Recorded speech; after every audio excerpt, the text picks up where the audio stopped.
Გვიან ღამით დასრულდა პროტესტის 24 დღე რუსთაველის გამზირზე. მომიტინგეები პარლამენტის წინ საკუთარ პროტესტს სასტვენებითა და ტრანსპარენტებით გამოხატავდნენ.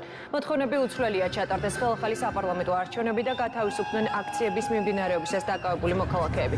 საკანონმდებლო ორგანოსთან აქციის მონაწილეთა ნაწილი მსვლელობით მივიდა. დღის განმავლობაში დედაქალაქში სხვადასხვა რეგიონისა და პროფესიის წარმომადგენელთა მარში გაიმართა.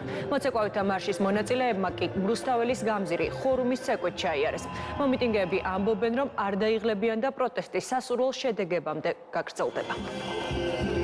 გაგრძელება ის არის, რომ ყოველდღე აქ ვართ, როგორც ვახერხებთ და მოლოდინი გვაქვს, რომ გამოფხიზლებიან ვიღაცეები, ჩვენი ალეგიტიმური მთავრობა და რავი, ამ უტიფრობის თუ რაღაცა გაჯინიანებულობას მოეშვებიან და დაინახავენ, რომ რეალურად ბევრი ადამიანი, ვინც უკმაყოფილოა და სულო მართლა სამართლიანი არჩევნები ჩაეტარებინათ და მართლა მიეცა იმ რაოდენობა ხალხისას ხმა მაგათთვის, რასაც იძახიან, რომ ისცეს ამ ხელა პროტესტი რო არის და ამ ხელა აქცია რო იმართება, ესე იგი რაღაც პრობლემაა და აღარ მოსწონხარ ხალხს და უნდა მიხვდე მაგას და თუ იმედი გაქვს რომ გაიმარჯვე, უნდა ადგილზე დანიშნო ხელახალი არჩევნები.